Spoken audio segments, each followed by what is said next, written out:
Good morning, YouTube. This is Tom, Negotiating with Jesus. Today, I'm going to mention just a couple things. First is just some important things for guitar, because today I'm going to talk capo.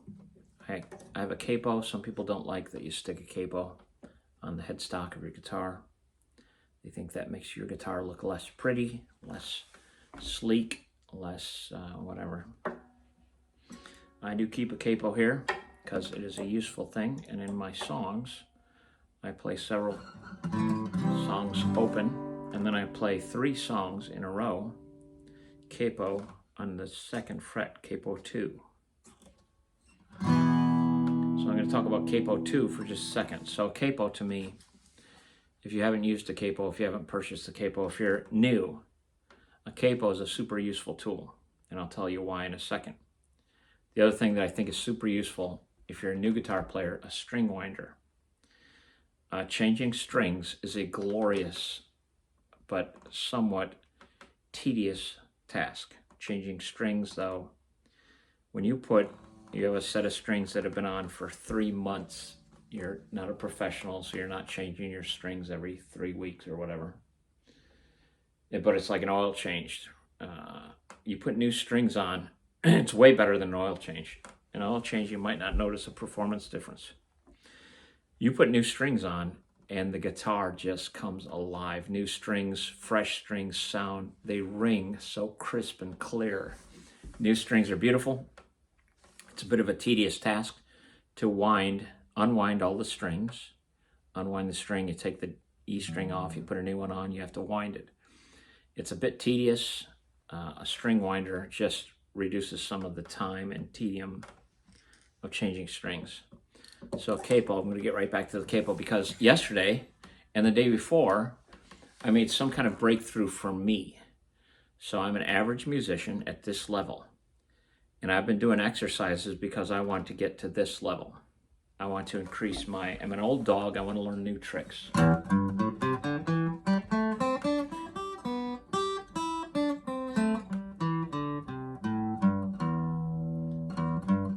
Open 3, 0, 3, 0, 3, 0, 2, 0, 2, 1, 3, 0, 3, 0 being open. In the key of C. I've been doing exercises and memorizing patterns, and then knowing that the guitar is a pattern. It is a pattern instrument. It is an instrument that also staggers the strings. You don't just play on a piano, you just play down the line. So you can it takes 2 hands to get a handful and play reaching 3 octaves. Maybe a hand on a piano can reach 2 octaves. A guitar, 3 octaves, 1 hand. That's fantastic. There's the 4th octave, way up here.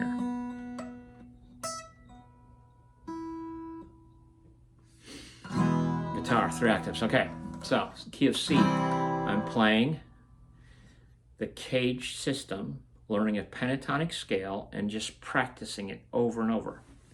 15 minutes a day, every day. You just do this every day. Now, key of D, the guitar, every shape moves. Go up 2. If you're looking at a piano, you go up 2 keys, you jump to black key. So a D is 2 half steps, 2 frets above the C. That's a D string. The guitar staggers. Here's a D string, same note. Octave, same note, 1 octave up. So you play that pattern. If you play it here, you're playing key of D. Everything just slid up. So all the same patterns you've been practicing, they all slide up 2, and you're playing in the key of D.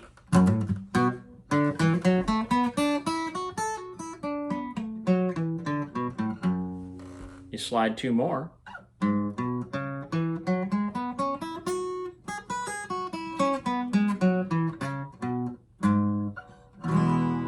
playing the key of E. C, A, G, E, D, we use the C shape, we use the D shape, we use the E shape. C, A, G, and A and G. So,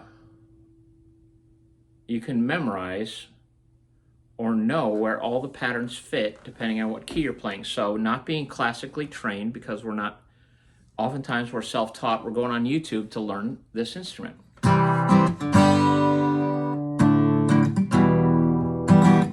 If you go on YouTube to learn an instrument, you're not going to be sitting in front of a piano learning notes, all these things that classically trained people, musicians, they get this sophisticated understanding of theory and they can read notes. They classically trained is different. Piano players don't often play by ear. Guitar players all the time. So that means we're behind in reading notes and understanding a sophisticated view of music theory. Piano players see the whole thing laid out on a keyboard. It's just so easy to see what's happening. So, if you move up 3 and you're playing in the key of E,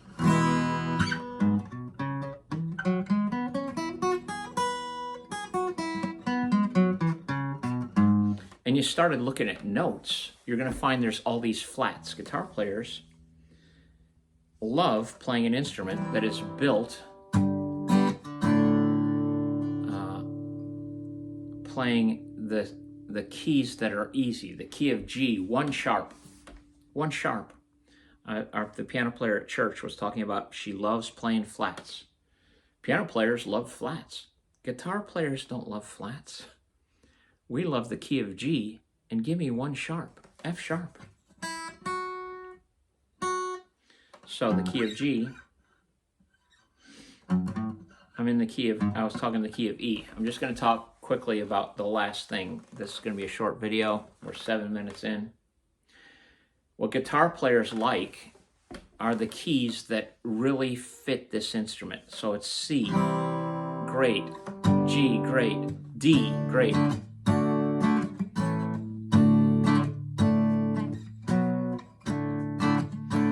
Okay, the key of E, not as fun. Not as fun.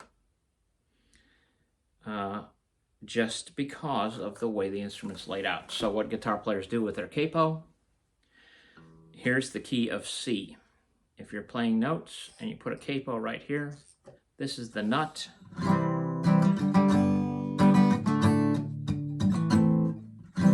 Key of C, no sharps, no flats. Key of D. Remember we went from C, now we're playing.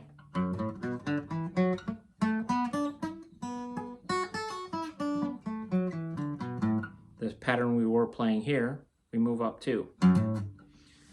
If we put this capo here, all of a sudden the pattern looks exactly the same as what we were playing in the key of C.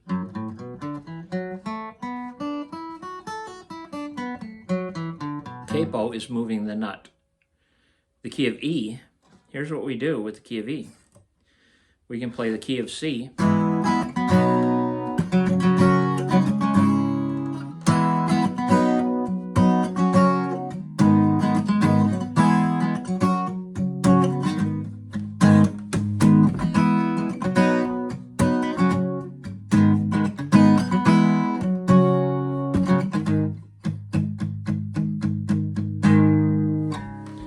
Capo allows you to play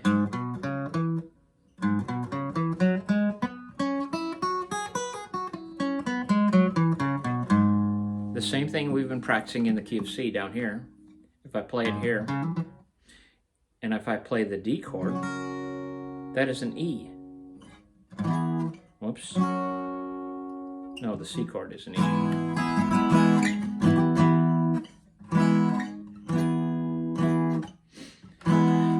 Bad. Average player making mistakes, dropping his pick. Okay, so my point being, guitar players love the keys that are really work well on this instrument. The key of G is fantastic. Guitar, key of C, super easy. the theory doesn't get complicated. No sharps, no flats. The key of G, 1 sharp. The key of D, 2 sharps. Those are favorites for guitar players. You get to the key of E, people start capoing.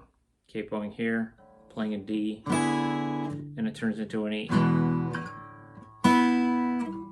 The capo is a valuable tool because it's kind of a cheater tool that you can still take an easy key that guitar players love, the key of D, and it becomes the key of E. So piano players playing the key of E, you can capo up to it. So the key of E slides 4 frets up. The same shape as we've been practicing with the key of C all these years. It's just the same. Shapes. This is an instrument of shapes. We're going to continue to practice shapes, patterns going up and down the string so that you can change.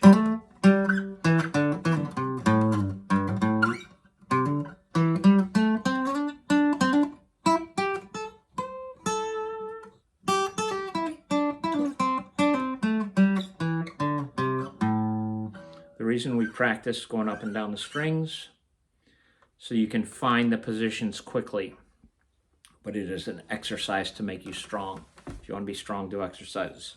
That's what we're doing. That's the lesson for today. See ya.